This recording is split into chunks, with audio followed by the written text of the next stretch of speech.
आप सभी को नमस्कार है। आप लोग कैसे हैं? उम्मीद करते हैं आप लोग बहुत ही अच्छे होंगे, शानदार होंगे, ज़बरदस्त होंगे। तो आइए आज के मॉक टेस्ट नंबर 11 का डिस्कशन स्टार्ट करते हैं। आज के मॉक टेस्ट का पहला क्वेश्चन है जिसमें दिया गया है, एक छात्र अपने हॉस्टल से 4 किलोमीटर प्रति घंटा की चाल से अपने कॉलेज जाता है और 3 किलोमीटर प्रति घंटा की चाल से लौटता है। यदि आने और जाने में कुल 7 घंटे का समय लगता है तो हमसे पूछ रहा है कॉलेज और हॉस्टल के बीच का डिस्टेंस बताइए। अगर आप इस पूरे क्वेश्चन को अगर पढ़ लिए हैं तो इतना आपको पता चल गया हो कि कॉलेज से हॉस्टल जाने में जितना डिस्टेंस हम ट्रेवल करेंगे उतना ही डिस्टेंस ट्रेवल करना पड़ेगा जब हम कॉलेज से हॉस्टल के लिए आएंगे। दोनों जगह पे कांस्टेंट है, हॉस्टल से कॉलेज और कॉलेज से हॉस्टल डिस्टेंस कांस्टेंट है। अब हमें इस क्वेश्चन को बहुत सारे मेथड से कर सकते हैं। अगर डिस्टेंस कांस्टेंट है तो speed inversely proportional to time होता है, इस मेथड से भी क्वेश्चन का आंसर ला सकते हैं। एवरेज स्पीड के कॉन्सेप्ट से भी ला सकते हैं। एक है ऑप्शन मेथड से भी ला सकते हैं। जो भी डिस्टेंस होगा वो चार से विभाजित होगा और जो आंसर होगा वो 3 से भी विभाजित होगा। पहला ऑप्शन जो है जो सिर्फ 4 से विभाजित हो रहा है, 3 से नहीं हो रहा है, इसीलिए नहीं होगा। 13 ना तो 4 से हो रहा है ना 3 से हो रहा है। 15 3 से तो विभाजित हो रहा है लेकिन 4 से नहीं हो रहा, इसीलिए हमारा ऑप्शन नहीं होगा। देखिए 12 जो है वो 4 से भी हो रहा है और 3 से भी हो रहा है, हमारा ऑप्शन जो होगा वो बी सही होगा। आइए इस क्वेश्चन को एवरेज स्पीड के कॉन्सेप्ट से करते हैं। अगर हम एवरेज स्पीड निकालें तो एवरेज स्पीड क्या होता है? 2 इंटू दोनों के स्पीड का गुणनफल, 2 इंटू 4 इंटू 3 अपॉन दोनों के स्पीड का सम। 4 + 3 कितना होगा? लिख देते हैं 4 + 3। अगर हम इसे सॉल्व करेंगे तो 4×3 = 12, 24/7 किलोमीटर प्रति घंटा। क्योंकि हमें टाइम भी बचाना है, मेथड आपको हर एक मेथड पता होना चाहिए, लेकिन वो मेथड का अप्रोच करिए जिससे टाइम आपका बच जाए। हमें एवरेज स्पीड आ गया, टोटल टाइम लग रहा है हमारा 7 घंटा, तो टोटल डिस्टेंस क्या होगा? टोटल डिस्टेंस होता है स्पीड इंटू टाइम। स्पीड कितना है? 24/7 kilometre per hour. Total time कितना लग रहा है? 7 घंटा। 7 से 7 कट गया, हमारा आंसर क्या आया? 24 किलोमीटर। क्या ये आंसर हो सकता है? बिल्कुल नहीं हो सकता है। क्योंकि अगर हमसे ये पूछ लेता कि आने और जाने में कुल कितना डिस्टेंस ट्रेवल किया है तो 24 किलोमीटर, लेकिन हमें एक साइड का पूछ रहा है तो 24 का आधा कितना होगा? 12 किलोमीटर। जो हमारा आंसर बिल्कुल सही है, ऑप्शन बी है।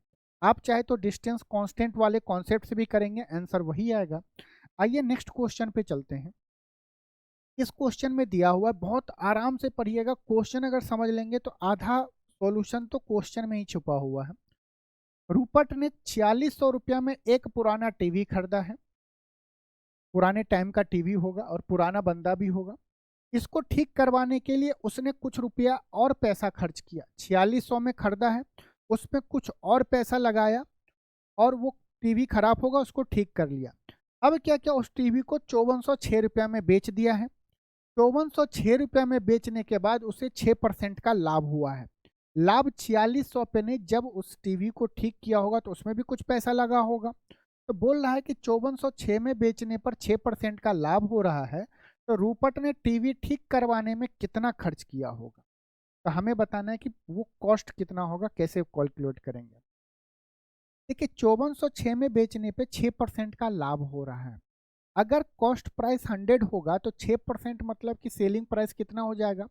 106 हो जाएगा। 106 का वैल्यू क्वेश्चन में दिया गया है, 5406 दिया है। अगर हम इसे 2 से काटे तो ये कितना हो जाएगा? 53। 53 यूनिट का वैल्यू कितना दिया गया है? 2 से जाएगा तो 2 बार में, 7 बार में, 0 बार में, 3 बार में जाएगा।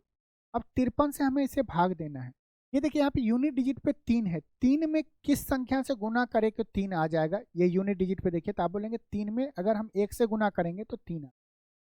अब देखिए यहाँ पे जो 27 बचा है, 27 में 5 से भाग दीजिए तो 27 आना चाहिए या 27 के जस्ट क्लोज आना चाहिए। तो 5 को कितनी बार गुना करेंगे कि 27 के क्लोज आ जाएंगे? तो 25 25, ये आ गया 51। मतलब एक यूनिट का वैल्यू कितना आया? 51 आया। कॉस्ट प्राइस हम 100 माने थे तो 100 यूनिट का वैल्यू कितना आएगा? 5100 रुपया आएगा। आएगा ये 5100 रुपया कब आया? जब रूपट ने 4600 रुपया प्लस उस टीवी में कुछ खर्च किया होगा, वो दोनों उसके लिए कॉस्ट प्राइस होगा, तो उसमें 4600 में कितना जोड़ा है कि आपको 5100 हुआ है? आप बोलेंगे कि 500 रुपया जोड़ा है। इसका मतलब हो कि अगर 5100 में से अगर हम 4600 रुपया घटा देंगे, 4600 रुपया घटा दिए तो कितना बचा? 500 रुपया बचा। ये 500 रुपया क्यों बचा है? क्योंकि हमसे पूछ रहा है कि टीवी जो ठीक कराने में उसको कितना पैसा लगा है। तो टीवी ठीक कराने में उसको कितना पैसा लगा है? 500 रुपया लगा है, जो हमारा ऑप्शन बी है। अगर कोई स्टूडेंट ये सोच रहा होगा कि 100% तो सर इसका वैल्यू होना चाहिए, तो नहीं, हमने क्या किया कि 4600 प्लस जो इसमें टीवी में जो खर्च किया होगा, इस टोटल को हमने कॉस्ट प्राइस मान लिया। अगर टोटल में कॉस्ट प्राइस अगर हमें पता चल गया कि कितना उसका कॉस्ट प्राइस होगा, उस कॉस्ट प्राइस में से हम 4600 घटा दिए तो हमें एक्स का वैल्यू पता चल जाएगा। ये एक्स क्या है? जो टीवी पे उसने खर्च किया ठीक करवाने के लिए। तो आप इतने आसानी से निकाल सकते हैं। ऑप्शन बी हमारा बिल्कुल सही है। आइए नेक्स्ट क्वेश्चन पे। दिया गया क्रय मूल्य पर कितने प्रतिशत लाभ विक्रय मूल्य पे 20% लाभ के बराबर है? ये क्या है? बेस चेंज का है। बहुत ही आसान क्वेश्चन है। 20% का लाभ, 20% का लाभ हो रहा है। इसे हम बेस जब चेंज करते हैं तो लिखते हैं -1/5। बेस चेंज करेंगे तो ये क्या होगा? +1/5 में से 1 जाएगा 4। 1/4 का फ्रैक्शन कितना होता है? 25%। हमारा आंसर क्या होगा? ऑप्शन सी हमारा सही है। ये बेस चेंज का कॉन्सेप्ट है। आइए इस क्वेश्चन को एक बार डिटेल में समझते हैं। दिया हुआ है क्या? इस सेलिंग प्राइस पे what percentage of profit on cost price equal to 20% of profit on selling price. हमसे दिया कि जो प्रॉफिट हो रहा है 20% का, वो किस पे हो रहा है? सेलिंग प्राइस पे। 20% का फ्रैक्शन क्या हुआ? 1/5। 1/5 के फ्रैक्शन का मान मतलब क्या हुआ कि अगर 5 यूनिट सेलिंग प्राइस होगा तो कॉस्ट प्राइस प्रॉफिट कितने का होगा? 1 यूनिट का होगा। और आप सभी को पता है कि सेलिंग प्राइस क्या होता है? सेलिंग प्राइस इक्वल टू होता है कॉस्ट प्राइस माइनस प्रॉफिट या प्लस प्रॉफिट। सेलिंग प्राइस होता है कॉस्ट प्राइस प्लस प्रॉफिट। देखिए सेलिंग प्राइस हमारे पास 5 दिया है, कॉस्ट प्राइस हमें पता नहीं है, प्रॉफिट कितने का हो रहा है? 1 यूनिट का हो रहा है। तो यहाँ से कॉस्ट प्राइस निकालेंगे तो कितना हो जाएगा? कॉस्ट प्राइस 4 हो जाएगा। अब सिंपल हो गया कि कॉस्ट प्राइस 4 है, सेलिंग प्राइस कितना है? 5 यूनिट है। कितने का लाभ हो रहा है? 1 यूनिट का लाभ हो रहा है। 1 यूनिट का लाभ किस पे हो रहा है? कॉस्ट प्राइस मतलब 4 पे हो रहा है। तो 100% पे कितने का होगा? 1/4 इंटू 100% कितना होगा? 25%।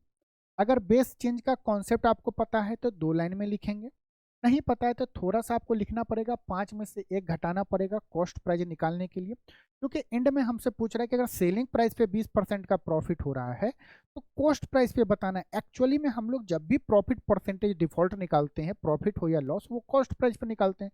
लेकिन क्वेश्चन में दे दिया गया सेलिंग प्राइस पे, तो पहले हम उसे कॉस्ट प्राइस में कन्वर्ट करेंगे। आइए इस क्वेश्चन को करते हैं। एक व्यक्ति ने अपनी पूंजी का 2/3 भाग 6% की दर से, 1/5 भाग 10% की दर से और शेष भाग 15% की दर से निवेश किया। यदि उसकी वार्षिक आय 600 रुपया है तो उसकी पूंजी ज्ञात कीजिए। आइए इस क्वेश्चन को करते हैं कि ये क्या है, जब फ्रैक्शन में आता है तो थोड़ा सा कैलकुलेशन दिक्कत करेगा। तो उसके लिए हम क्या करते हैं, फ्रैक्शन में आंसर ला सकते हैं, लेकिन हमें तो चाहिए कि जब पेन चले तो खटाखट चलना चाहिए। 2/3, यहाँ पे देखिए नीचे में 3 है, यहाँ पे 5 है। 3 और 5 का एलसीएम ले लेंगे। 3 और 5 का जब एलसीएम लेंगे तो ये कितना आएगा? 15। मान लेते हैं कि उस व्यक्ति ने अपने पूंजी का कुल पूंजी 15 होगा। 15 का 2/3 भाग कितना होगा?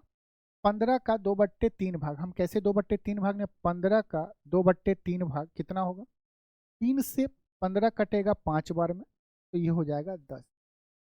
मतलब कि 1 भाग हो गया 10। अब बोल रहा है कि 6% के इंटरेस्ट पे, ये जो 10 है इसको 6% के इंटरेस्ट पे निवेश कर रहा है। आगे बोल रहा है क्या कि 1/5 भाग, अपने पूंजी का 1/5 भाग, 15 का 1/5 भाग कितना होगा? 3 होगा। इस 3 को कितने परसेंट इंटरेस्ट पे निवेश कर रहा है? 10% पे। देखिए 10 और 3 13 हो गया। बाकी शेष टोटल पूंजी 15 माने थे, उसमें 13 यहाँ पे चला गया था, शेष पूंजी कितना बचा है? 2 बचा है। अगर हम इसका रेशियो ले ले तो मजा आ जाता है। 2 पार्ट को कितने में कितने परसेंट पे जा रहा है? 15% पे जा रहा है। अब देखिए 10 का 6% निकालना, 3 का 10% निकालना पॉइंट में आता है। पॉइंट में आंसर जब आता है ना तो थोड़ा सा दर्द होता है कैलकुलेशन में। हम क्या करें कि 15 ना मान के 150 मान लें। एक जीरो चिपका दिए तो यहाँ पे भी एक जीरो चिपका देंगे, यहाँ पे भी एक जीरो चिपका देंगे, यहाँ पे भी एक जीरो चिपका देंगे। अब तो परसेंटेज कैलकुलेशन आसान हो जाएगा। 100 का 6% कितना होगा? 100 का 1% 1 होगा तो 6% कितना होगा? 6 होगा। कितना इनकम होगा?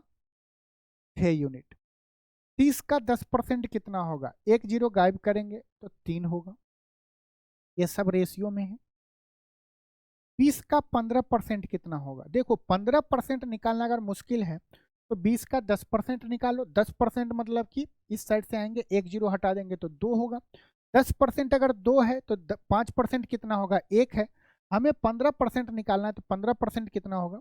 3 होगा। टोटल को जोड़ेंगे तो 6 3 9 3 12। हमें हो कितना रहा है? 12 यूनिट इनकम हो रहा है। क्वेश्चन में दिया कि 12 नहीं जी, 600 रुपया का आय हो रहा है। 12 का कितना गुना?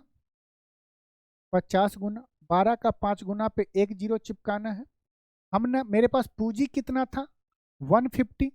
150 का यहाँ पे हम लिखते हैं 150 का 5 गुना लिखना, 5 गुना करना है और उस पर एक जीरो चिपका देना है। आपको बोलना भी ऐसे, 150 का 5 गुना करेंगे तो 15 पचे 75, 750 और 750 पे एक जीरो चिपका देना है। तो उसके पास पूंजी कितना था? 7500। ऑप्शन डी हमारा बिल्कुल सही है। आइए नेक्स्ट क्वेश्चन पे चलते हैं साथियों। यह हुआ 15 व्यक्ति 7 दिनों में 35 बॉक्स भर सकते हैं। 5 दिनों में 65 बॉक्स भरने के लिए कितने व्यक्तियों की आवश्यकता होगी? ये कॉन्सेप्ट क्या है? M1 D1 upon W1 equal to M2 D2 upon W2। M1 क्या है? पहले वाले मैन। D1 पहली टाइम में कब कितना दिन लगता है और पहला वर्क। कितना आदमी है? 15 आदमी है। कितने दिनों के लिए काम करता है? 7 दिनों के लिए काम करता है। तो कितना काम करता है? 35 बॉक्स भर सकते हैं, 35। हमसे पूछ रहा है कि हमें कितने आदमी की आवश्यकता होगी। हमें M2 पूछ रहा है कितना आदमी की आवश्यकता होगा अगर 5 दिनों तक काम किया जाए, और काम टोटल कितना हो जाएगा? 65। तो हमें M2 का वैल्यू पूछ रहा है। अब क्या करना है? काटम कटी मचाना है। कहाँ से शुरू करें? यहाँ से शुरू करते हैं। 13 पच्चे 65 हो गया। 7 से 5 बार में जाएगा, 5 से 3 बार में जाएगा। ये 13 इस साइड आएगा तो 3 से गुना हो जाएगा। तो M2 का वैल्यू कितना आया? 39। अगर 5 दिन में हमें 65 बॉक्स बनवाना है तो कितना आदमी की जरूरत होगा? 39। Option P4 39। आइए दोस्तों नेक्स्ट क्वेश्चन पे। इस क्वेश्चन में दिया गया कैलकुलेशन का पार्ट है। अगर आप इस क्वेश्चन को गौर से देखेंगे तो यहाँ पे देखिए 0.064 5.4 का क्यूब है। आपको तो 15 का क्यूब नहीं है तो 5.4 का मतलब 54 का क्यूब कैसे याद होगा? लेकिन आपको उस पर नहीं डरना है। ये देखिए 0.064 को हम क्या लिख सकते हैं? 0.4 का हम क्या लिख सकते हैं? 0.4 का क्यूब लिख सकते हैं। आप बोलेंगे बिल्कुल लिख सकते हैं। ऊपर में देखिए ये a cube minus b cube के फॉर्मूला पे जा रहा है। और a cube minus b cube का फॉर्मूला क्या होता है? सब लोग बोलिए a cube minus b cube का फॉर्मूला क्या होता है? अब बोलेंगे a minus b into a cube a cube नहीं होगा, ए स्क्वायर होगा, a square plus B square plus a b. और यहाँ तक में किसी को कोई दिक्कत है तो पूछ सकते हैं। अब देखिए, हम ए किसको माने हैं, हम ए माने हैं 5.4 को, बी माने हैं 0.4 को, माने 0.4 को हमने बी माना है। अब हम 5.4 नहीं और 0.4 ना चल के हम ए और बी में कन्वर्ट करें तो ये क्या हो गया, a cube minus b cube. इसका फॉर्मूला क्या होगा, a minus b into a square plus B square plus a b होगा। नीचे में क्या होगा, 5.4 का स्क्वायर है, 5.4 हम ए को माने हैं तो ए स्क्वायर प्लस, देखिए ये क्या 0.16 है, ये किसका स्क्वायर होता है, 0.4 का स्क्वायर होता है। 0.4 का स्क्वायर हो जाएगा 0.4, ये क्या होगा बी का स्क्वायर प्लस ये जो आया है 2.16, ये क्या है 5.4 इंटू 0.4 का है मल्टीप्लाई, 5.4 इंटू 0.4 को गुना करेंगे तो 2.16 आएगा। ये क्या हो जाएगा, ए बी हो जाएगा। नीचे देखिए ए स्क्वायर प्लस ए बी से ये कट जाएगा, बचा क्या ए माइनस बी। ए हम किसको माने थे 5.4 माइनस 0.4, यही लास्ट में बचेगा क्योंकि हमारे पास काटम कटी कर लिए तो ए माइनस बी बचा। ए के जगह पे 5.4 और बी के जगह पे 0.4। सॉल्व करेंगे तो 5 आंसर आएगा। हमारा ऑप्शन कौन सा सही होगा, ऑप्शन बी। तो कैलकुलेशन देखने के बाद एक बार देखिए क्या आप जो अलजेब्रा वाला फार्मूला याद किए हैं उस पर क्या बैठ रहा है। ये ए क्यू बैठ रहा है, ये बी क्यू बैठ रहा है, ये देखें ए स्क्वायर, ये देखें बी स्क्वायर। तो इस पर टूट मत पड़िए, 99% ये क्या होता है ए गुने बी ही होगा अगर फार्मूला पे बैठेंगे। बाद में क्या वेरीफाई कर सकते हैं, नहीं करे तो आगे बढ़ना चाहिए क्योंकि ये डिफॉल्ट आप इस दोनों को गुना करेंगे तो यही आता है। Rare of the rare condition में बीच में कुछ और दे देता है तो आगे देखेंगे, लेकिन 99% में आपको वहां पे ए इंटू बी ही देगा। आइए इस क्वेश्चन को करते हैं। आलोक और अनिल की वर्तमान आयु का अनुपात, आलोक अनिल वर्तमान आयु का अनुपात क्या है, 3:4 है। बोल रहा है कि यदि आलोक की आयु अब से 20 वर्ष बाद, अगर आज इसका आलोक का एज कितना 3 यूनिट है तो आज से 20 वर्ष के बाद उसका एज कितना हो जाएगा 62 वर्ष हो जाएगा। तो अनिल का वर्तमान आयु कितना है 4 यूनिट है। ये बताइए आज से 20 साल के बाद अगर मेरा उम्र 62 ईयर हो जाएगा तो आज कितना होगा। बोलेंगे 20 साल के बाद अगर 62 साल है तो अभी हमारा 62 साल में से 20 साल घट जाएगा तो 42 साल होगा। तो अनिल का क्या, तो किसका दिया है, आलोक का प्रेजेंट में कितना एज है 42 ईयर है। कितना गुना है बोलो, 14 तिया 42।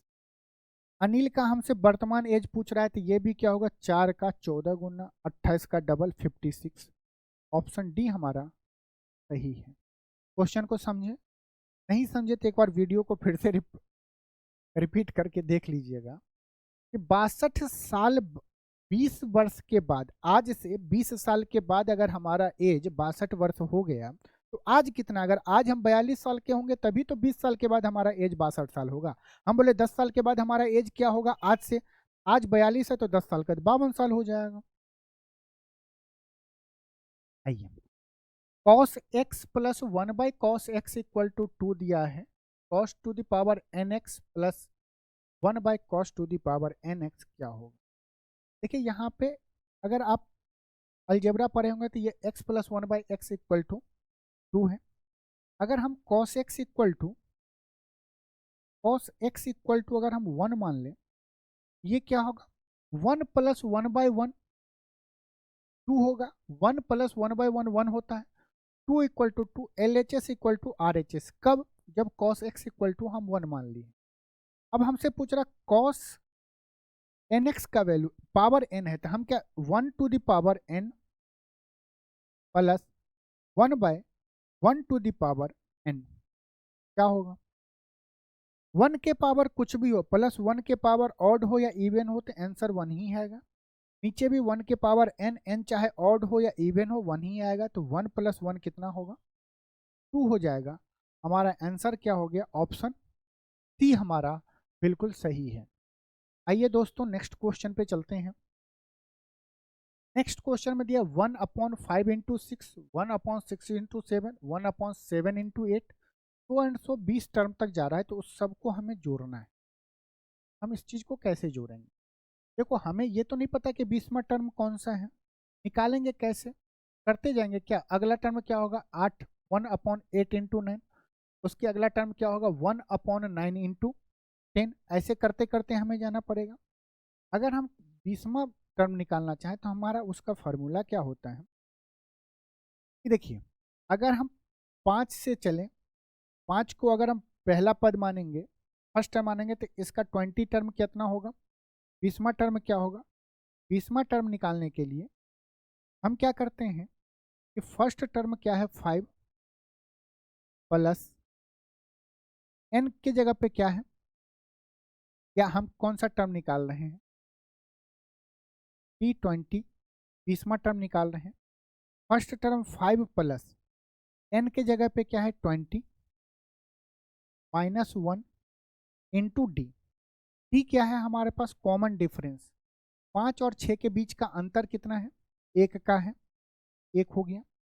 ये क्या होगा 5 प्लस 19 24, मतलब हम जो जाएंगे तो 20वां टर्म क्या होगा 5 6 7 8, तो 20वें टर्म के पास जाएंगे तो 1 अपॉन क्या होगा 24 इंटू, देखिए यहाँ पे 5 गुने 6, अगर 20 टर्म ये 24 है तो 24 गुना क्या होगा, अगर 6 से जाएंगे 6 7 8 तो अगला टर्म होगा 25, या आप ऐसे भी बोल सकते हैं कि अगर ये 5 है उसका अगला टर्म क्या होगा 6, तो ये 24 है तो अगला टर्म क्या होगा 25, 24 गुने 25 हो जाए। हमें इसे कैलकुलेट करना है, इसका बहुत आसान फार्मूला होता है 1 अपॉन डिफरेंस। डिफरेंस क्या है 5 और 1 6 का अंतर, देखिए 5 और 6 का अंतर कितना है 1 है, difference upon first term 1 upon ये फर्स्ट टर्म है 5, तो 1/5 माइनस लास्ट टर्म होता है, लास्ट टर्म क्या है 25, 1/25 1/25, 1 अपॉन डिफरेंस, डिफरेंस 1 है into first term 1/5 minus last term 1/25।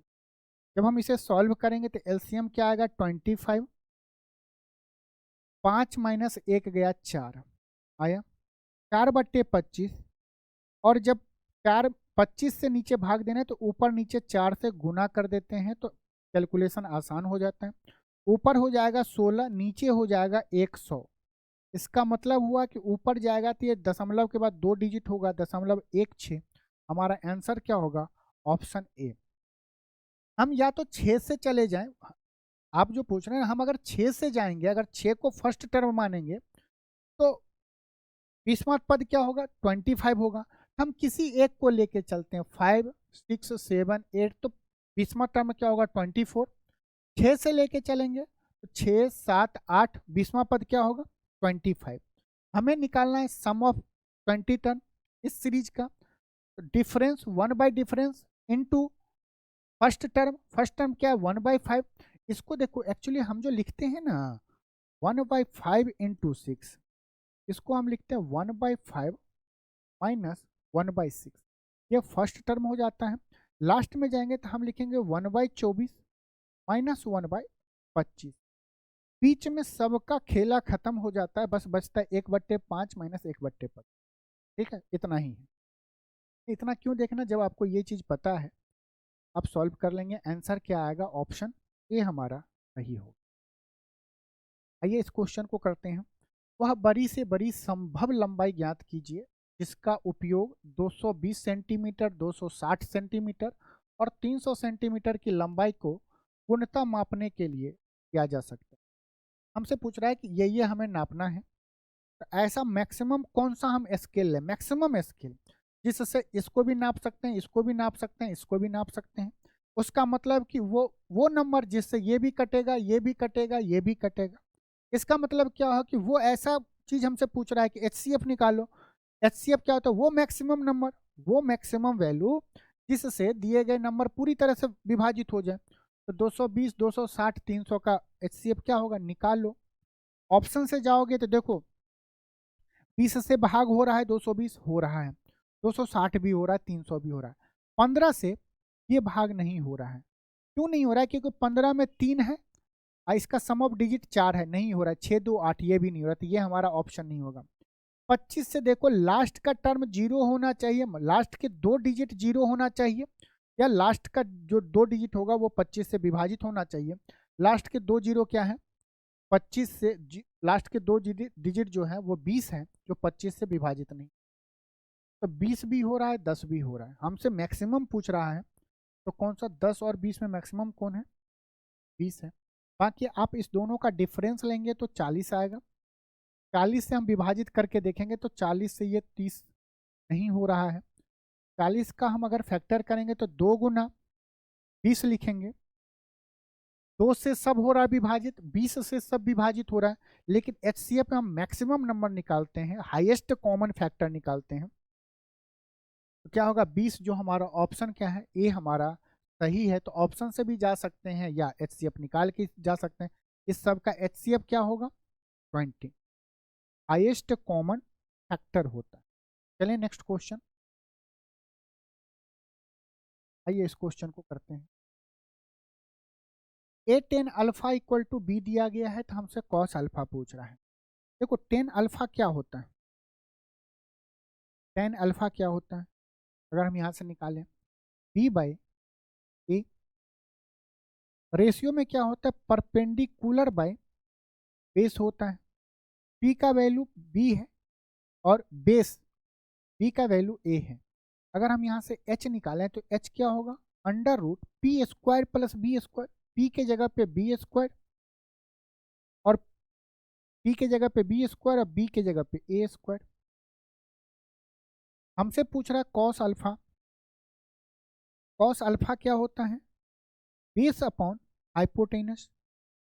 Base कितना है, बी है, बेस कितना है यहाँ पे ए है। ये हम कैपिटल बी लिख रहे हैं, कैपिटल बी मतलब बेस, ये कैपिटल एच लिख रहे हैं मतलब कि हाइट। आप चाहते यहाँ पे कैपिटल पी और यहाँ पे कैपिटल बी। बेस क्या है, ए है। हाइट कितना है, हाइपोटेनस कितना है, under root b square plus a square. कौन सा ऑप्शन है, a square upon under root b square plus a square, एक ही ऑप्शन है, ऑप्शन डी हमारा सही है।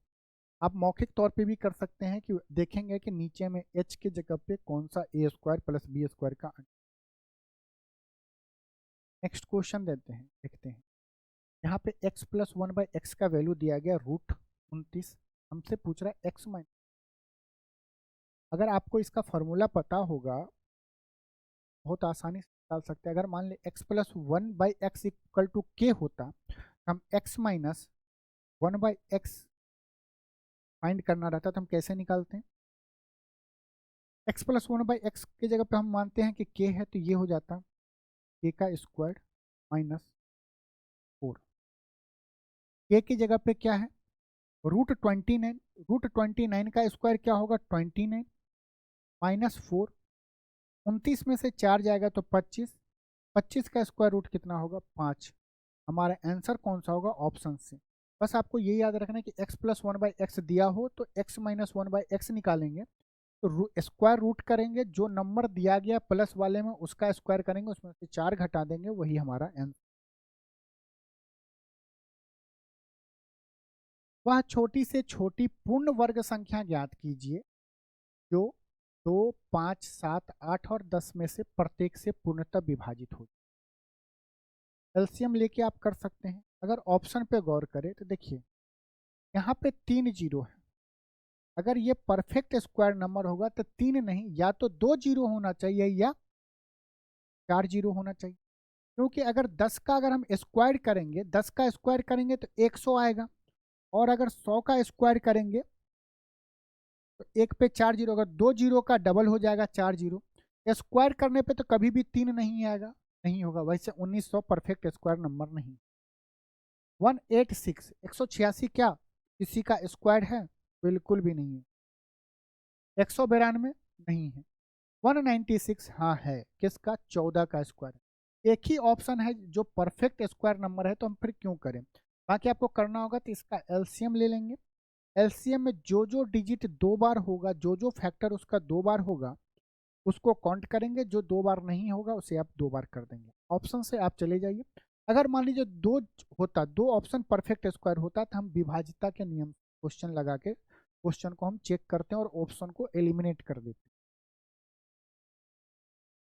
दिया गया है एक समचतुर्भुज, क्वेश्चन पढ़िए। दिया गया है कि एक समचतुर्भुज है, ये समचतुर्भुज है। इसमें दिया गया है ए बी सी डी है। मान लेते हैं ये क्या है, ए बी सी डी हो गया। दिया गया यदि A D B, A B का वैल्यू दिया गया है। कौन सा कोण दिया गया है?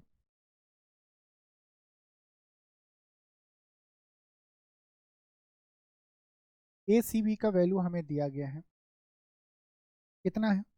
40 डिग्री। इसका वैल्यू दिया गया है 40 डिग्री। हमसे पूछ रहा है कि ए डी बी की वैल्यू बताना है। ए बी, हमको क्या पूछ रहा है? ए डी बी का वैल्यू बताना है। बताइए क्या आंसर तो पूछ रहा है। ए डी का कौन, ये कौन, क्या होगा? ये क्या है?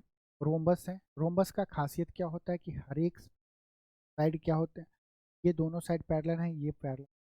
अगर आप गौर से देखें, ये जो ए बी लाइन है, सी डी लाइन, ये दोनों पैरेलल हैं। और ये ए सी लाइन क्या है? ट्रांसवर्सल लाइन है।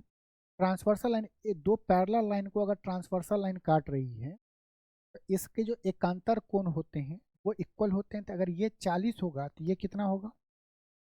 ये भी 40 होगा। ये हो गया 40 डिग्री। और ए से सी को मिला रहे हैं, बी से डी को मिला रहे हैं, तो ये क्या है? डायगोनल है। और रोम्बस में डायगोनल एक दूसरे को कहाँ पे? 90 डिग्री पे काट। ये 40 डिग्री, ये 90 डिग्री। ये क्या बन गया? मान लो इसको अगर हम ओ बोल दें, ए ओ डी। ए ओ डी कैसा ट्रायंगल? एक ट्रायंगल की तरह दिख रहा है। एक त्रिभुज के तीनों भुजा का योग कितना होता, एंगल का सम कितना होता है? 180 डिग्री। 180 डिग्री में अगर हम 90 प्लस 40 डिग्री, 130 डिग्री माइनस कर दें तो ये कितना बचेगा? 50 डिग्री। हमसे यही पूछ रहा है ए डी बी। तो ए डी बी का वैल्यू कितना होगा? 50 डिग्री। ऑप्शन ए हमारा सही है। ऑप्शन ए हमारा बिल्कुल सही। इसमें अगर रोम्बस में अगर दो चीज़ आपको पता होगा कि डायगोनल आपको 90 डिग्री पे एक दूसरे को काटती है। दूसरा बात है कि ये दोनों अगर पैरेलल हैं, रोम्बस में आपस वाले भुजा आपस में पैरेलल होते हैं। A B D C parallel है, ये ट्रांसवर्सल लाइन है। ट्रांसवर्सल लाइन का एकांतर कोण क्या होता है? इक्वल होता है। ये next। दिया हुआ एक सेल्समैन एक लैपटॉप के अंकित मूल्य पर 25% की शुरुआती छूट देने का के बाद 20% की अतिरिक्त छूट प्रदान करता है। यदि लैपटॉप का अंतिम विक्रय मूल्य 18,000 है तो उसका अंकित मूल्य ज्ञात की। अब देखिए 25% छूट दे रहा था, 25% का फ्रैक्शन ना करके, या आप 25% का फ्रैक्शन भी लिख सकते हैं। हम मान लेते हैं कि उस सेल्समैन ने जो लैपटॉप बेच रहा है उस पर अंकित मूल्य एक्स हो। 25% का छूट देने का मतलब है कि ये जो लैपटॉप है उस पर वो 75% ही पैसा ले रहा है।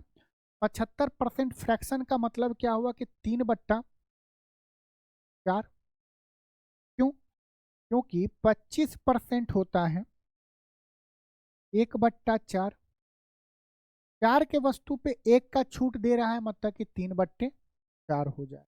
4 के वस्तु पे 25% का डिस्काउंट, मतलब कि एक कम कर रहा है, 4 की वस्तु को 3 में बेच रहा है, या 25% का डिस्काउंट दे रहा है तो कितना में बेचेगा, 75% में। अगर 25% 1/4 है तो 75% इसका कितना गुना, 3 गुना, ये इसका भी 3 गुना होगा, तो 3/, आपको जिस वे में समझना है समझ सकते हैं। 20% अतिरिक्त छूट दे रहा है, 25% के अलावा भी 20% अतिरिक्त छूट दे रहा है। 20% का फ्रैक्शन क्या होता है, 1/5। इसका मतलब कि 5 के वस्तु पे 1 का छूट दे रहा है, कितने में बेचेगा, 4 में बेचेगा। इसका वैल्यू कितना दिया गया है, 18,000। अंकित मूल्य पे 75%, उसका भी 80% की वैल्यू दिया गया 18,000। 4 से 4 गया, 3 से 6 गया, 6 पंचे 30, 6 पंचे 30, 30 पे कितना जीरो, 3 जीरो। आंसर में 30 पे 3 जीरो कौन सा है, ऑप्शन सी हमारा बिल्कुल सही है, 30,000। सही है। सुरेश एक कार्य को 10 दिनों में पूरा कर सकता है और रमेश उसी कार्य को 12 दिनों में पूरा कर सकता है। दिया गया है सुरेश 10 दिनों में और रमेश 12 दिनों में पूरा कर रहा है। इस दोनों का एलसीएम क्या होगा, 60। ये 60 हम क्या मानते हैं, टोटल वर्क। अगर सुरेश को 10 दिनों में 60 यूनिट काम कर रहा है तो प्रतिदिन कितना यूनिट काम करेगा, 6 यूनिट।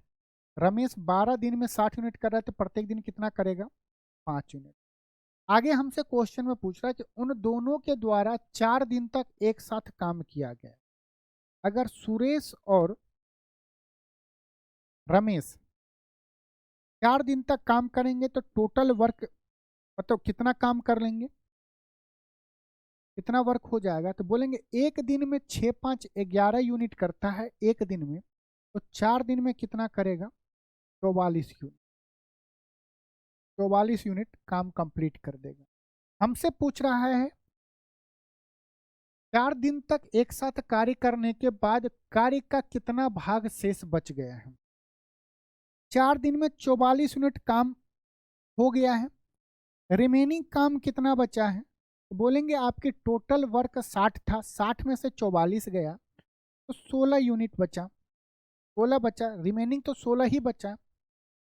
तो कार्य का कितना भाग शेष बच गया, 16 बचा है, कितने का, 60। टोटल काम 60 करवाना था, 60 में 16 बच गया है, तो 16/60 बच गया है। 4 से जाएगा, 4 चौक 16, 15 चौक 60, 4/15 भाग बच गया है।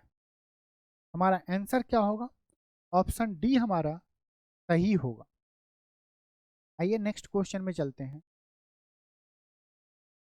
दिया गया है कि 2 अंकों की वह संख्या ज्ञात कीजिए, 2 अंकों की वह संख्या ज्ञात कीजिए जिसके अंकों का योग 8 हो और इनमें 36 जोड़ने पर प्राप्त संख्या मूल संख्याओं के अंकों को उलटने पर प्राप्त संख्या के बराबर मिल जाता है।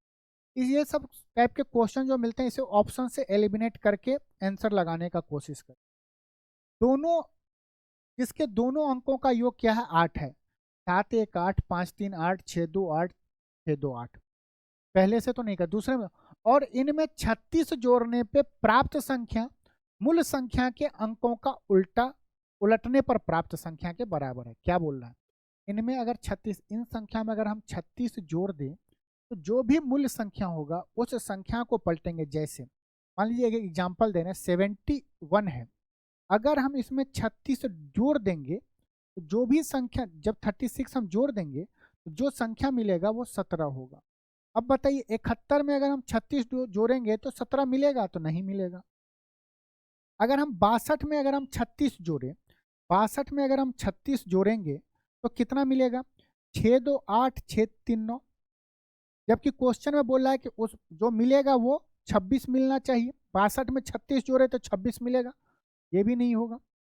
35 में अगर हम 36 जोड़ेंगे, 35 में अगर 36 जोड़ेंगे तो कितना होगा, 71 होगा, जबकि बोल रहा है कि जो 71 नहीं, हमें कितना मिलना चाहिए, 53 मिलना चाहिए, तो ये भी नहीं होगा। अगर हम 26 में 36 जोड़ दे तो कितना हो रहा है, 26 36 62, 62 मिल रहा है। अगर 26 के आपस में अंक को पलट दे कि 6 को इकाई के स्थान की चीज को दाएं पे रखें और दाएं की चीज को इकाई पे रखें, तो मिल रहा है 62, 62 के बराबर ऑप्शन डी हमारा बिल्कुल सही है। तो एलिमिनेट कर सकते हैं बहुत, ये तो यहाँ पे डिटेल में लिख लिख के बताया गया। आप देखेंगे तो 35 में 36 जोड़ेंगे तो 53 कहाँ से मिलेगा, 71 में हम कुछ भी जोड़ेंगे तो 17 नहीं मिलेगा, 62 में कुछ भी जोड़ेंगे तो पलटेंगे तो 26 कहाँ से मिलेगा, 62 से तो ज्यादा मिलेगा, एक ही है। कितने समय में साधारण ब्याज की 10% वार्षिक दर पर निवेश कोई धनराशि स्वयं से 40% अधिक हो जा रहा है। देखिए हमसे पूछ रहा है, टाइम पूछ रहा है, परसेंटेज कितना दिया गया है, 10% into time equal to 40%। Percentage से परसेंटेज चला गया, जीरो से जीरो चला गया, टी कितना आया 4। तो 4 वर्षों में कोई धनराशि स्वयं का 40% बढ़ जाएगी। यहाँ पे देखिए 50 छात्रों के प्राप्तांक का मध्य 40 था, बोल क्या रहा है, जो 50 स्टूडेंट हैं उसको जो नंबर मिला है वो 40 मिला। आगे बोला बाद में पता चला कि एक प्राप्तांक, एक स्टूडेंट को जो अंक मिला था 43 अंक मिला था, लेकिन पढ़ने में गलती के कारण 23 पढ़ लिया गया था। सही माध्य, सही एवरेज बताइए। देखिए यहाँ पे इसने कितने का गलती किया है, उसने गलती से क्या किया कि 20 कम पढ़ा है, होना चाहिए 43, पढ़ लिया 23। कितना कम अंक पढ़ा है, 20 अंक कम पढ़ा है। अब 50 स्टूडेंटों का तो 40 था, जबकि एक जगह पे गलती था, तो 20 अंक और इनके एवरेज में जुड़ेगा, तो 20 अंक तो एक ही में नहीं जुड़ेगा, कहाँ पर सुने कि सब में बटेगा, तो 20 जो है वो सब में बटेगा। सब कितना है, 50 स्टूडेंट है, तो नया एवरेज क्या होगा, पहले तो 40 था, अब ज़्यादा बढ़ रहा है, 20 और हमें जोड़ना है। 20 कितने में बांटना है, 50 में बांटना है, काटेंगे, ये क्या हो जाएगा 0.5, अगर ऊपर नीचे 2 से गुना करेंगे तो ये क्या हो जाएगा, हमने कितना 20 जोड़े हैं, 50 से किएंगे, ऊपर नीचे 2 से करेंगे गुना, तो ये क्या हो जाएगा 40.4 हो जाएगा। नीचे 10 हो जाएगा, ऊपर में 4 हो जाएगा, तो क्या आएगा 0.4, तो नया एवरेज क्या आएगा 40.4। कौन सा है सही माध्य ज्ञात करिए, 40.4 आ रहा है, सही क्या होगा 40.5। हमने सही किया 43, 20, 20 को 5 में बांटा है, 5 दूना 10, बिल्कुल सही है 40.4। एग्जाम का क्वेश्चन है। आइए नेक्स्ट क्वेश्चन पे चलते हैं। दिया क्या है कि द मीडियन ऑफ 51 इतना इतना का मीडियन निकालना है। नंबर काउंट करिए क्या है, 1 2 3 4 5 6 7 8 9 10, टोटल 10 नंबर है। तो मीडियन जो आपको निकालना हो ना, मीडियन जो निकालना हो वो क्या होगा, फिफ्थ जो नंबर होगा, फिफ्थ जो टर्म होगा प्लस सिक्स टर्म का एवरेज ले लीजिए, क्योंकि टोटल नंबर ऑफ टर्म कितना है 10 है, तो फिफ्थ नंबर और सिक्स नंबर को जोड़ेंगे, उसका हम एवरेज ले लेंगे। अब हमें क्या करना है कि ये जो नंबर दिया गया इसे हम असेंडिंग ऑर्डर में लिखेंगे, तो हम पूरा नहीं लिखेंगे, बस 6 तक लिखेंगे। असेंडिंग ऑर्डर में सबसे छोटा नंबर क्या है 140, उसके बाद क्या है 140 के बाद 150, उसके बाद क्या है 151, 151, 151 दो जगह पे है, एक बार 151 और आएगा, 151 के बाद क्या है 153, 153, उसके बाद 153, क्योंकि 153 यहाँ पे भी है और यहाँ पे भी है। टोटल कितना, 1 2 3 4 5, ये क्या है 53 है। हमें मीडियम निकालने के लिए ये क्या है फिफ्थ टर्म हुआ, ये क्या हुआ सिक्स टर्म हुआ, इस दोनों को जोड़ के एवरेज निकालना है। 153 प्लस 153 अपॉन 2, इनका एवरेज क्या आएगा? 153 आएगा। ऑप्शन डी हमारा बिल्कुल सही। वो फार्मूला यूज नहीं करें, n/2 plus n plus 2/2 divide by 2 नहीं करना। क्या करना है, अगर इवन होगा तो उसका आधा करिए, फिफ्थ, फिफ्थ का नेक्स्ट टर्म क्या होगा? सिक्स, दोनों टर्म को जोड़ के उसका एवरेज निकाल लीजिए। आइए,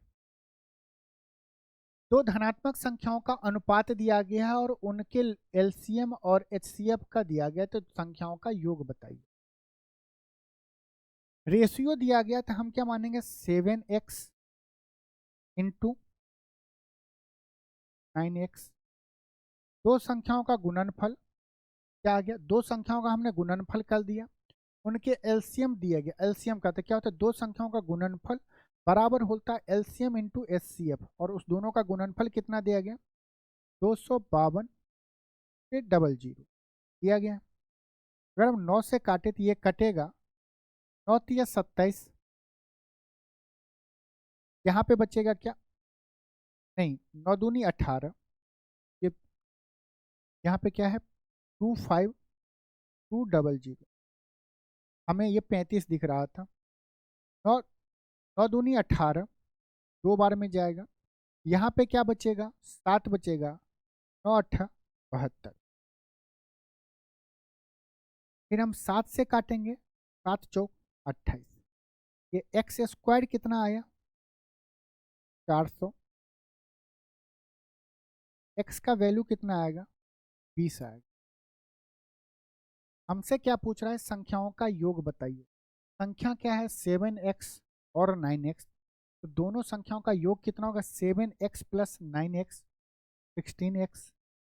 x का वैल्यू क्या आया? 20, ये हो गया 16 गुने 20, 320 हमारा आंसर होगा। ऑप्शन बी हमारा सही है। इसमें बस आपको ये चीज पता होना चाहिए कि दो संख्याओं का गुणनफल उनके एलसीएम के प्रोडक्ट के बराबर होता है। आइए हम लोग नेक्स्ट क्वेश्चन पे चलते हैं। तीन क्रमागत प्राकृतिक संख्याओं का योग 120 है, तो सबसे बड़ी संख्या ज्ञात की। हमें मानना है तो थोड़ा सोच के माने कि देखिए, एक x होगा, एक x प्लस 1 होगा, और ये x माइनस 1 होगा। ये लगातार क्या है? नेचुरल नंबर का है। हमें इसका सम दिया गया है कितना? 120 दिया। ऐसे मानने से क्या होगा कि ये सब चीज कट जाएगा, प्लस 1 माइनस 1 क्या बचेगा? 3x। 3x बराबर 120, x बराबर 40। हमसे पूछ रहा है कि सबसे बड़ी संख्या ज्ञात कीजिए। बड़ी संख्या क्या होगा? x प्लस 1 होगा। हम क्या करेंगे? x प्लस 1, x के जगह पे 40, तो ये हो गया 41। हमारा आंसर कौन सा हो गया? Option A. अगर आप चाहते तो x प्लस 1 x प्लस 2 भी मानते, वहां से भी आंसर आता, लेकिन कैलकुलेशन बढ़ जाता। यहाँ पे एक प्लस कर दिया, एक माइनस कर दिया, तो कैलकुलेशन हमारा आसान हो गया। आइए, साइन 45 से 45, टेन 45, इसका वैल्यू बताना है।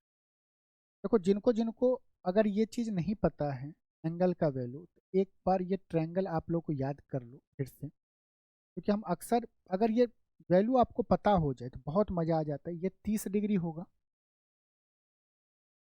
ये 60 डिग्री होगा, 60 के सामने √3, 30 के सामने 1, 90 डिग्री के सामने 2। अगर गौर से देखेंगे तो साइन 45 टू सेक 45, दोनों का एंगल का सम क्या है? 90 डिग्री। तो ये दोनों का वैल्यू क्या आएगा? 1 इंटू टेन 45 जग जाहिर है 1, सबको पता है, प्लस कॉस 60 क्या होगा? कॉस 60 होता है बेस बाय हाइपोटेनस, 1 बेस क्या है? 1/2 प्लस 1/2, कॉस 60 हो गया। साइन 30 क्या होगा? साइन 30 होता है परपेंडिकुलर बाय हाइपोटेनस, गुने साइन 90 क्या होता है? 1 माइनस 4 इंटू कॉस कॉस 60 कितना होगा 1/2 हो गया 1/2 बिल्कुल।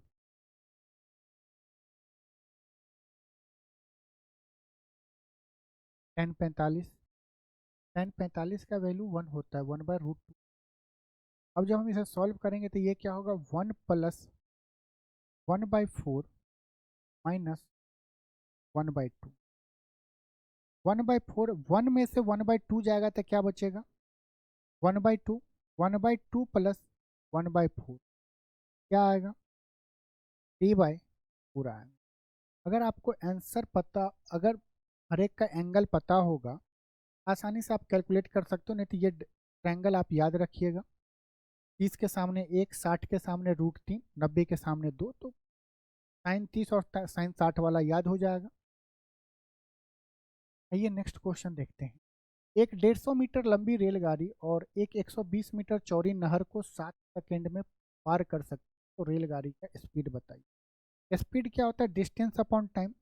डिस्टेंस क्या है 150 मीटर और 120 मीटर, क्योंकि जो रेलगाड़ी है पूरा पार करेगा, नहर का जो चौड़ाई होगा वो प्लस अपना खुद का डिस्टेंस, तो टोटल कितना हो जाएगा 252।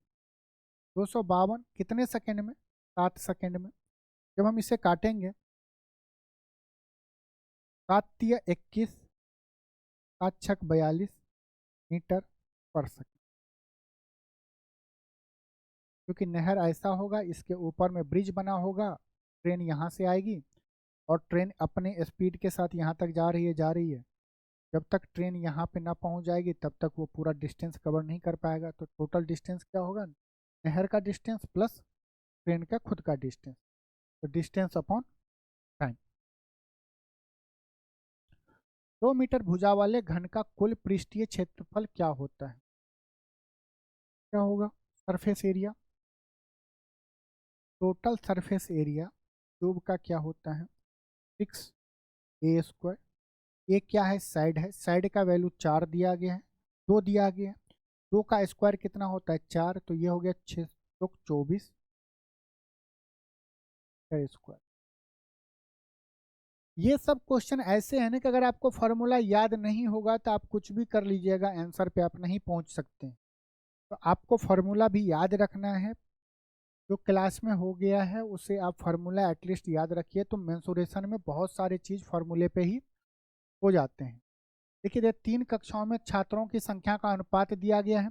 यदि प्रत्येक कक्षा की छात्रों की संख्या 30 की वृद्धि की जाती है तो यह अनुपात बदलकर 4:5:7 हो जाता है। पहले कितना था 2:3:5 था। बोल रहा है कि अगर हर एक कक्षा में छात्रों की संख्या 30 बढ़ा देने के बाद अनुपात में क्या चेंज आया 4:5:7। हर एक जगह पे क्या कर रहा है, हर एक क्लास में छात्रों की संख्या 30 बढ़ रहा है, रेशियो में कितना बढ़ रहा है 2, यहाँ पे भी 2 और यहाँ पे भी 2 बढ़ रहा है। इसका मतलब कि 2 यूनिट का वैल्यू कितना दिया गया है 30 दिया है। हमसे पूछ रहा है कि वृद्धि के पश्चात छात्रों की कुल संख्या, छात्रों की कुल संख्या क्या होगा 5 4 9 7 16। हमसे पूछ रहा 16 यूनिट का वैल्यू, 2 का ये कितना गुना है 8 गुना है, तो 30 का भी ये 8 गुना होगा, 8 3 24 240। हमारा कौन सा आंसर होगा ऑप्शन डी हमारा बिल्कुल सही है।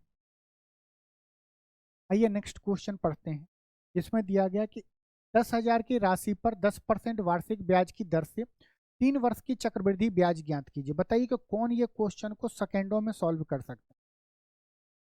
खत्म, चलिए 5 सेकंड दिया, टन टन टन खत्म। देखिए 10% वार्षिक ब्याज की दर है, 10% हर एक साल लग रहा है, तो हम बताएं सक्सेसफुली होता है। उसका फॉर्मूला बताएं कि 3a² नहीं 3a, यहाँ से लिखिए 3a.3a² और AQ, 2 डिजिट में AQ, 2 डिजिट में 3a²। 10 का क्यूब कितना होता है, 1 पे 3 जीरो, 2 डिजिट लिखना है तो डबल जीरो। रिमाइंडर कितना बचा, 10 बचा। 10 का स्क्वायर 100, 100 गुने 3 300, 300 प्लस 10 310, यहाँ पे 10, रिमाइंडर 10 बचा, 3 बचा। एक की जगह पे 10 है, 10 थी 30 और 3 33।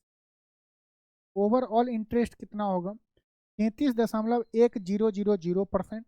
आप इसे यह भी बोल सकते हैं कि 33.1%। क्या आया, इंटरेस्ट आया। हमसे पूछ रहा है कि 10,000 पे चक्रवृद्धि ब्याज कितना हो। अब देखो, या तो हम 10,000 का ये गुना कर दे, नहीं तो ये 33.1% का मतलब जानते हैं ना क्या होता है। 100 रुपया अगर 100 रुपया अगर प्रिंसिपल होगा, उस पर इंटरेस्ट कितना मिलेगा, इंटरेस्ट कितना मिलेगा, 33.1 मिलेगा। मानते हैं कि नहीं मानते, 100 रुपया पे 33.1 रुपया इंटरेस्ट 3 साल के बाद। कितना, 10,000 पूछ रहा है, कितना गुना है, 1 पे 2 जीरो, तो 10,000 पे कितना मिलेगा। क्या ये मौखिक नहीं कर सकते हैं, ये भी क्या होगा, 33.00 का 10 गुना कितना होगा, 331 जीरो, 3310। कौन से ऑप्शन में, ऑप्शन डी हमारा बिल्कुल सही। कैसे आसानी से कर सकते हैं, बिल्कुल भी नहीं कर सकते हैं। ट्री बनाइए, ये बनाइए, वो बनाइए, नहीं। 10,000 का ये करिए, ये भी नहीं। लॉजिक, 100 पे 33.1 का ब्याज मिलेगा तो 10,000 पे कितना मिलेगा, इसका 100 गुना मिलेगा। ठीक लगा लेंगे। ये क्वेश्चन हम बोल रहे हैं कि रेलवे में ग्रुप डी और इसमें आपको किसी न किसी सेट में मिलेगा, क्योंकि ये उसका फेवरेट क्वेश्चन है। प्लेस वैल्यू निकालो, फेस वैल्यू निकालो। प्लेस वैल्यू क्या होगा, तो किस नंबर पे है, यहाँ पे है, इसके आगे जितना डिजिट होगा उतना जीरो। 1 2 3 4, 4 डिजिट है तो 4 जीरो कर दो। 3 का स्थानीय मान क्या है, 3 के आगे 1 डिजिट है, 3 पे जीरो। इन दोनों का अंतर बोलना है। 2000 में से 30 घटाना है तो क्या होगा, 20,000 में से है ना, 2000 ने 20,000 में से 30 घटाना है, 19,970 होगा। क्या होगा, 19,900। अब 0 7 9 9 1 नहीं करना। अरे 20,000 रुपया किसी को दिए होंगे ना, तो 30 रुपया अपने पास रख लिए होंगे। सिंपल बोलिए कि कितने बचेगा, 19,970 रुपया। ये क्या है, x plus 1/x equal to 2, then x cube plus 1/x cube का वैल्यू क्या होगा। आपके पास बस 2 सेकेंड है, खत्म। अभी पीछे क्वेश्चन बताए थे ना कि अगर हम x के जगह पे अगर हम 1 रख दें, अगर हम x के जगह पे 1 रख दें, क्वेश्चन को देखो ना, जरूरी थोड़ी कि हमेशा फार्मूला में पुट करने लगेंगे। x के जगह पे 1 रखेंगे तो ये क्या होगा, 1 प्लस 1/1 2 हो जाएगा। यहाँ पे क्या होगा, 1 का क्यू 1 प्लस 1/1 का क्यू 1, 2 आंसर। अब स्टूडेंट भिड़ गया कि नहीं सर हम तो फार्मूला से ही करेंगे। लो ना, फार्मूला ये है, क्या है formula, x cube plus 1/x Q, 2 into 2 का स्क्वायर, 4 में से 3 जाएगा, कितना बचेगा, 2। अरे सर आ गया, वेरीफाई हो गया। क्वेश्चन को पढ़ के थोड़ा वैल्यू भी पुट करने का कोशिश करो, नहीं होगा तो फॉर्मूला तो है ही।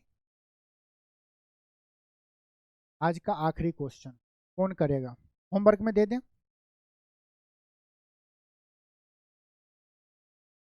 देखो हमसे पूछ रहा है a माइनस बी का होल स्क्वायर का वैल्यू पूछ, हमसे ए बी दिया गया है, a square plus B square भी दिया गया है। अगर हम a माइनस बी का वैल्यू निकालना चाहें तो ये क्या होता है, बोलेंगे a square plus B square minus 2ab। Time होते होते पेन का भी है ना थोड़ा सा मूड ऑफ हो जाता है, यही होता है। ए माइनस बी का square, a square plus B square minus 2ab दिया हुआ है। A square plus B square का वैल्यू कितना देगा, 29, माइनस 2 इंटू ए बी कितना दिया गया, 10, तो 20। अगर हम यहीं पर अगर वो पूछ लेता, एक्स के टर्म में दे देता, यहाँ पे 1 दे देता, तब तो बहुत आसानी से कर लेते हैं। इंटू 20 हो गया, 29 में से 20 गया कितना, 9 आएगा, आंसर भी 20 होगा। तो चलिए, आज के मॉक टेस्ट का हम लोगों ने 30 क्वेश्चन को पूरा का पूरा सॉल्व कर लिए हैं। इस क्वेश्चन को आपको फिर से क्या करना है, खुद से एक बार प्रैक्टिस करना। अगर आपने एक बार 30 क्वेश्चन का प्रैक्टिस सही सही कर लिया विथ आंसर, तो ये क्वेश्चन आपके लिए परमानेंट हो जाएगा। एग्जाम में जब भी आपको इस टाइप के क्वेश्चन, और ये हो सकता है कि यही क्वेश्चन मिल जाए, तो आप बिल्कुल भी नहीं रुकेंगे। तो चलिए मिलते हैं नेक्स्ट क्लास में, तब तक के लिए आप सभी से विदा लेते हैं। अपना ख्याल रखिएगा। जय नमस्कार।